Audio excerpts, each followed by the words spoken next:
नमस्कार किसान भाइयों। एक बार फिर से फसल टॉप चैनल में आपका स्वागत है। हम सभी जानते हैं कि कोई भी इंसेक्ट हो, चाहे पेस्ट हो, चाहे बीमारी हो, ये नेचर है, प्रकृति है। ये स्वतः ही आते हैं और स्वतः ही चले जाते हैं। पर जैसे किसान अपनी फसल लगाता है तो फसल लगाने के साथ साथ में बीमारियां भी आती हैं और इंसेक्ट पेस्ट भी लगते हैं, कीड़े भी लगते हैं। यदि हम इन सब बातों का पहले से ही ध्यान रखें, कौन सा कीड़ा कब आने वाला है, कब आ सकता है, कैसे उसका हम कंट्रोल कर सकते हैं, कैसे हम मेजर कंट्रोल उसका आइडेंटिफाई करके उसका सही समय पर उसका रोकथाम कर सकते हैं। तो किसान भाइयों, सरसों की खेती की सीरीज में आज मैं लेकर आया हूँ आपके साथ।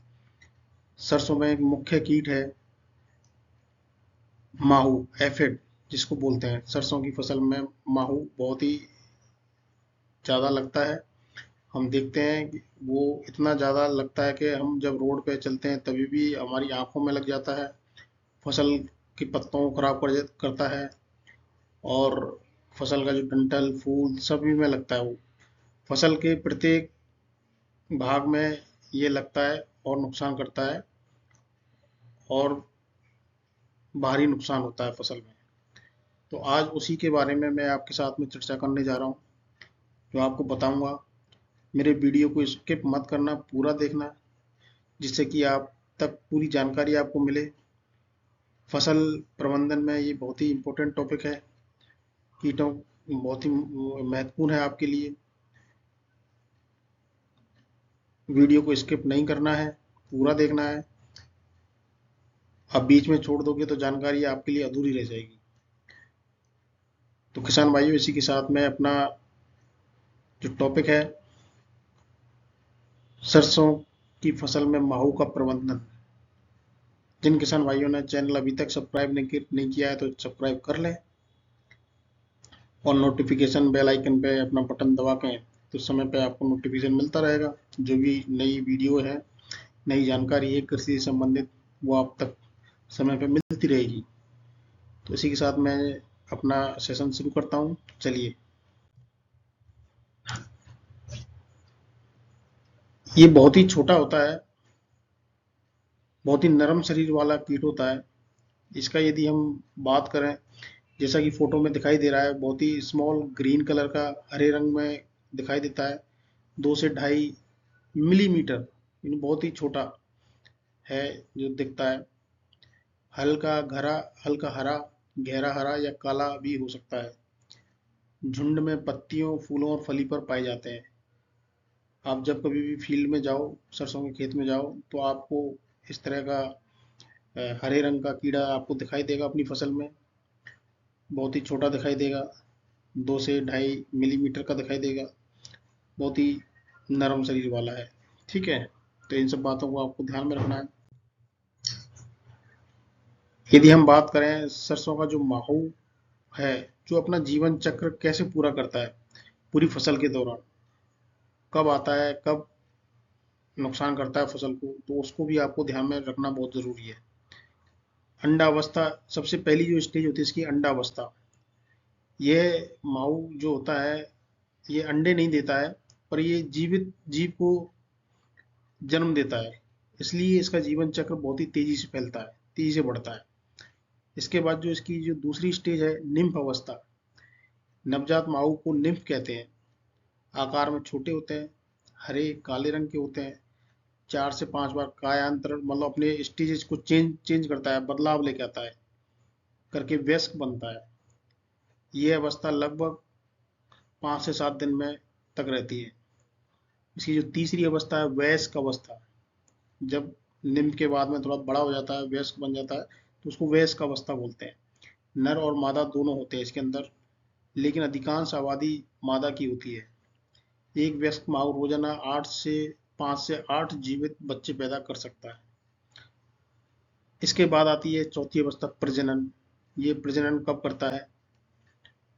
माहू में पार्थेनोजेनेसिस, बिना नर के मादा द्वारा प्रजनन, और विविपोरस रिप्रोडक्शन, जीवित बच्चों को जन्म देना होता है। इसके बाद आती है जीवन चक्र की अवधि। ये कितने समय में अपना जीवन की अवधि पूरा करता है। एक पीढ़ी पूरी होने में लगभग 7 से 10 दिन लगते हैं। मौसम यदि अनुकूल रहता है तो मौसम अनुकूल के लिए इसके लिए 15 से 25 डिग्री सेंटीग्रेड और नमी अधिक चाहिए होती है। 1 से 2 महीने में कई पीढ़ियां बन जाती हैं। खेत में इनकी आबादी लाखों तक पहुंच जाती है। प्रकोप का समय, जब ये स्टेजेस से निकलता है तो उसके बाद प्रकोप कब आता है, कब इसका नुकसान पहुंचाने का समय आता है। सरसों में माहू का सबसे ज्यादा प्रकोप दिसंबर से फरवरी के बीच देखा जाता है। फूल और फली बनने की अवस्था में सबसे संवेदनशील होता है। आपको विशेष रूप से ध्यान रखना है, यदि आपको शुरुआती लक्षण दिखाई दें कि माहू के, तो आप उसको कौन से महीने में आ रहा है, कौन सी, तो उसी आप प्रबंधन की प्रक्रिया शुरू कर दें। मेरा कहने का मतलब ये है। जब ये नुकसान पहुंचाने जब शुरू करता है तो पौधों पे, पत्तियों पे किस तरह के लक्षण दिखाई देते हैं। पत्तियां पीली सिकुड़कर सूखना शुरू कर देती हैं। पौधों की जो बढ़वार होती है बढ़ना कम कर देते हैं, रुक जाती है। फूल व फलियां समय से पहले सूख जाती हैं, सूखना शुरू हो जाता है। हनी ड्यू, काली फफूंद जैसी अवस्थाएं पैदा हो जाती हैं। पैदावार में 70 से 80% तक की गिरावट आ जाती है। ये सारी जब लक्षण फैलाने के लिए जो अनुकूल परिस्थितियां होती हैं एफिड को बढ़ने के लिए या ज़्यादा प्रकोप फैलाने के लिए, इसके लिए कौन सा मौसम की आवश्यकता होती है। ठंडा बादली मौसम 15 से 25 डिग्री सेंटीग्रेड में ये अच्छे से नुकसान पहुंचाता है। और जहाँ पे अधिक नमी 60 से 70% आर्द्रता होती है वहाँ पे ये इसके लिए अनुकूल परिस्थितियाँ होती हैं। और जो खेतों में बीज ज़्यादा डालते हैं या घना होता है, जो खेत सरसों की फसल घनी होती है, वहाँ पे बहुत ही ज़्यादा मात्रा में पाया जाता है और नुकसान करता है।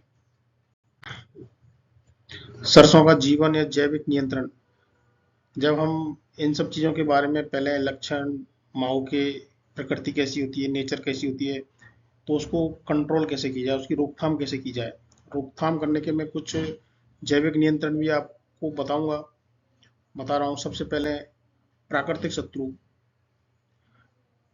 एक शत्रु दूसरे शत्रु को नुकसान करके या उसको खा के किसी की जनसंख्या को कम करता है। नेचुरल एनिमीज, ऐसे ही इन्हीं सीरीज में आता है। माओ को खेत में कई लाभकारी कीट खाते हैं।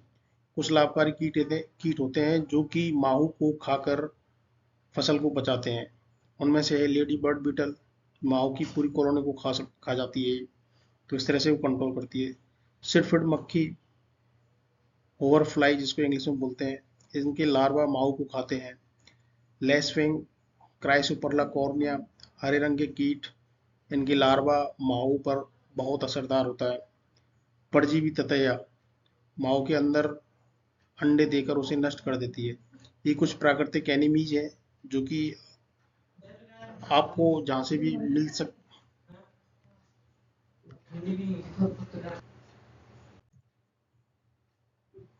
इसके बाद आता है जैविक घोल या अर्क, ऑर्गेनिक फॉर्मुलेशन।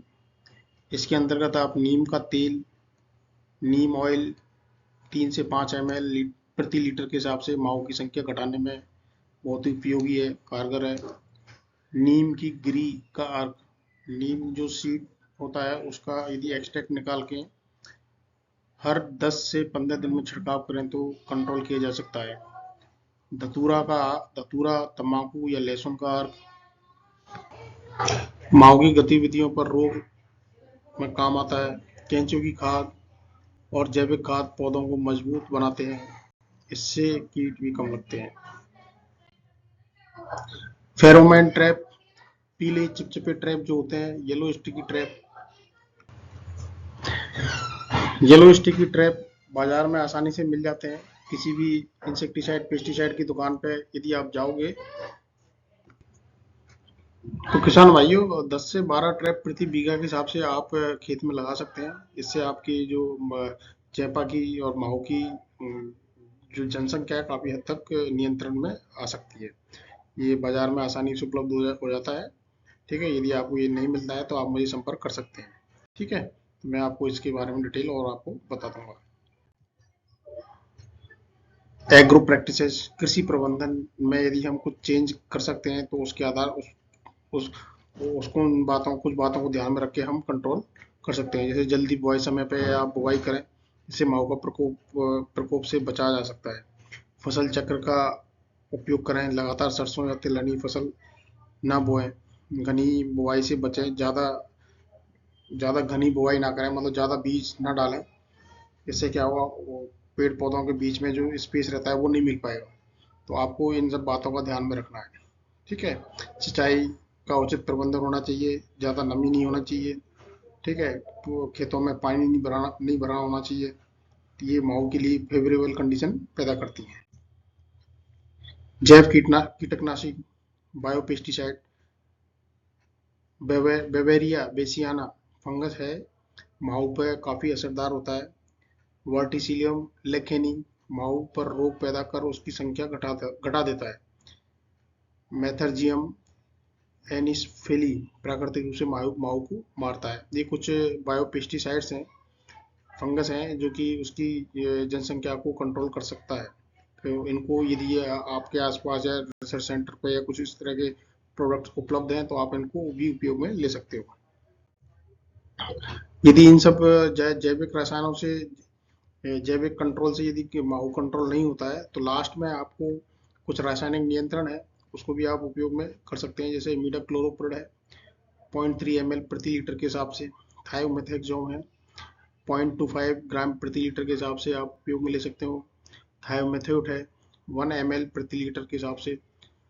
और आपको विशेष रूप से ध्यान रखना है, फूल आने पर कभी भी छिड़काव नहीं करना है।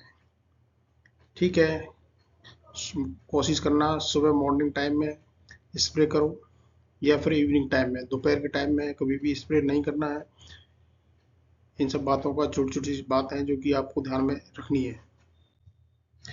यदि मेरी जानकारी अच्छी लगी हो तो मेरे चैनल को सब्सक्राइब करें, कमेंट करें, कमेंट के साथ साथ में शेयर करें अपने किसान भाइयों के साथ में। ये बहुत ही महत्वपूर्ण जानकारी है, शेयर करें। और जिन किसान भाइयों ने अभी तक मेरा चैनल सब्सक्राइब नहीं किया है तो सब्सक्राइब कर लें अभी। आने वाली खबरें, आने वाली कृषि संबंधित जानकारी समय पे मिलती रहेंगी। और ज़्यादा से ज़्यादा किसानों को शेयर करें, जिससे ज़्यादा से ज़्यादा किसान लाभान्वित हो। सब्सक्राइब करने से ना तो आपका कोई पैसा लग रहा है, ना कुछ एक्स्ट्रा कुछ करना पड़ रहा है आपको, और आपको इतनी बेहतरीन जानकारी आपको मेरे चैनल के माध्यम से मिल रही है। सब्सक्राइब करने का सिर्फ उद्देश्य ये है कि आपको समय पर कोई भी कृषि संबंधी जानकारी मिल जाए, पहुँचे। नमस्कार किसान भाइयों, राम राम।